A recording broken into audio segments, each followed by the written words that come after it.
Hello, everyone, and welcome to Talkin' Terror. I'm your host, Daniel Aston. Last week, we started our dive into H.H. Holmes and his infamous murder castle. So, if you haven't watched that episode yet, go back and check it out, because this week, we continue with part 2. So, we left off in May of 1892. Emmeline Seagrand began working at Holmes's building and worked for him for 6 months. Holmes reportedly hired Seagrand as a secretary due to her connection to a doctor who peddled a vaccine that allegedly cured alcoholism. Emmeline disappeared in December of 1892. Her parents were under the impression that Emmeline had left to marry a man named Robert Phelps. It is believed that Seagrand had gotten pregnant by Holmes and was a possible victim of another failed abortion that Holmes tried to cover up. Emmeline's skeleton was found by police at the home of a Chicago physician with the help of M.G. Chappell, who admitted having articulated 3 skeletons for H.H. Holmes. Holmes mentioned killing a Dr. Rustler who had an office in the murder castle and went missing in 1892. Also, Kitty Kelly, a stenographer for Holmes, went missing. In 1893, a 24-year-old Minnie Williams moved to Chicago. Holmes claimed to have met her in an employment office, though it is believed that he had actually met her in Boston several years earlier, while he was then going by the alias Harry Gordon. Williams took a job at the hotel as his personal stenographer. Holmes persuaded Williams to transfer the deed to her property in Fort Worth, Texas, to a man named Alexander Bond, which was an alias of Holmes. In April 1893, Williams transferred the deed, with Holmes serving as a notary. Holmes later signed the deed over to a man named Benjamin Freelon Peitzel, giving him the alias Benton T. Lyman. Minnie's younger sister, 18-year-old Nanny Williams, came to visit. On July 5, 1893, Nanny wrote to her aunt saying she planned to go to Europe with her brother, Harry. Nanny ended her note with, "Brother Harry says you need never trouble any more about me, financially or otherwise. He and sister will see to me. I hope your hard days are over." Minnie and Nanny were never seen alive again. Holmes would continue to use Minnie's name in future scams. John Davis of Greenville, Pennsylvania went to visit the 1893 World's Fair and vanished. In 1920, Davis was declared legally dead. Harry Walker of Greensburg, Indiana went missing in November 1893. Walker supposedly insured his life to Holmes for $20,000 and wrote to his friends that he was working for Holmes in Chicago. January 17, 1894, in Denver, Colorado.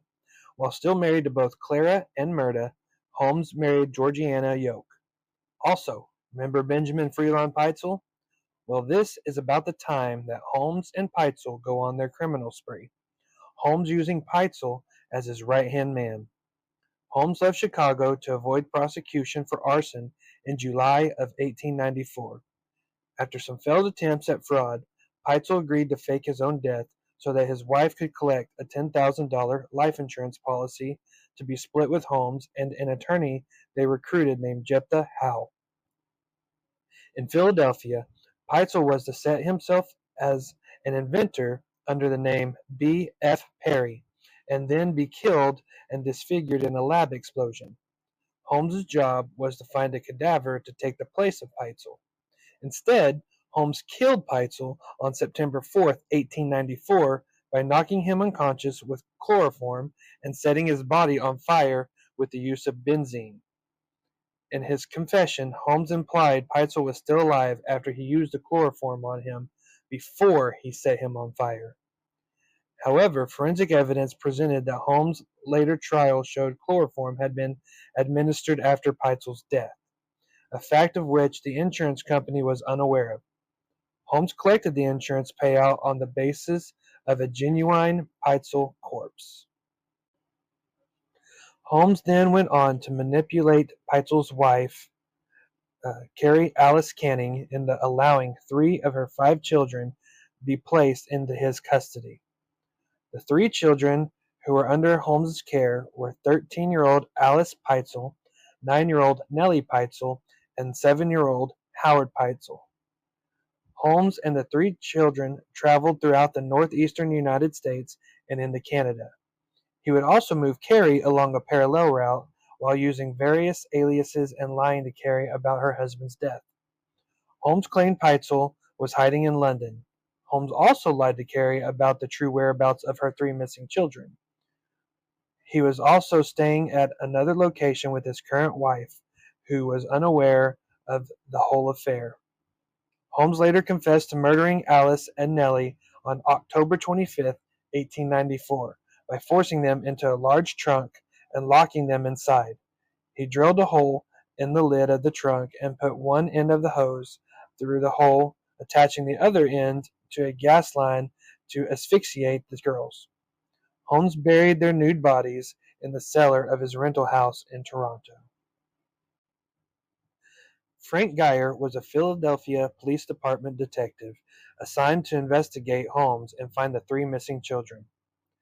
Geyer began in June 1894 to trace Holmes' steps and found the decomposed bodies of the two Peitzel girls in the cellar of the Toronto home. The detective wrote, "The deeper we dug, the more horrible the odor became, and when we reached the depth of 3 feet we discovered what appeared to be the bone of the forearm of a human being." In Toronto, Geyer discovered unsent letters written by the Peitzel children that Holmes had kept. This information led to further investigations of Holmes' Chicago property and ultimately led Geyer to Indianapolis, where Holmes had rented a home. Holmes was reported to have visited a local pharmacy to purchase the drugs which had been used to kill Howard Peitzel on October 10, 1894, and a repair shop to sharpen the knives he used to chop the body before he burnt it. The boy's teeth and bones were discovered in the Holmes chimney. So Holmes was arrested in Boston on November 17, 1894, after being tracked there from Philadelphia by the private Pinkerton National Detective Agency. He was held on an outstanding warrant for horse theft in Texas because the authorities had become more suspicious at this point. Holmes was believed to flee the country in the company of his third wife.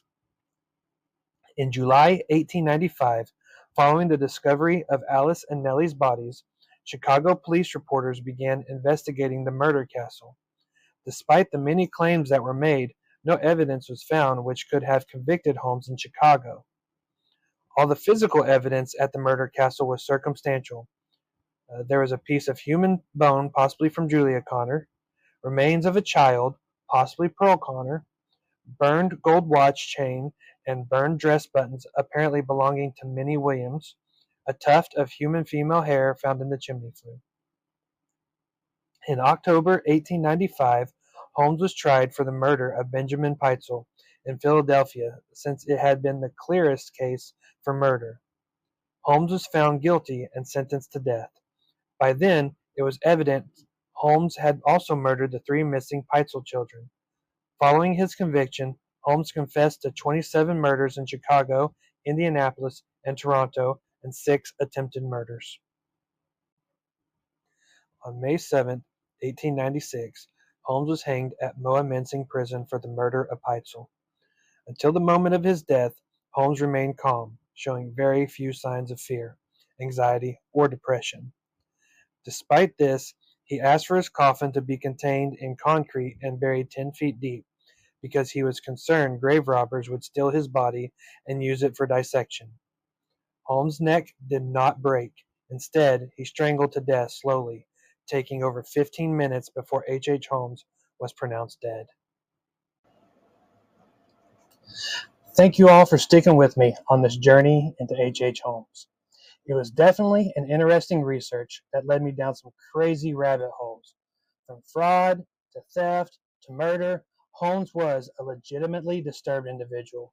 Before he died, Holmes claimed that he was possessed by Satan. The murder castle has since been torn down and replaced by a post office. If you like today's video, please like, share, and subscribe. And don't forget to join me on Thursday when I give you my weekend movie recommendation. So Until then, stay spooky.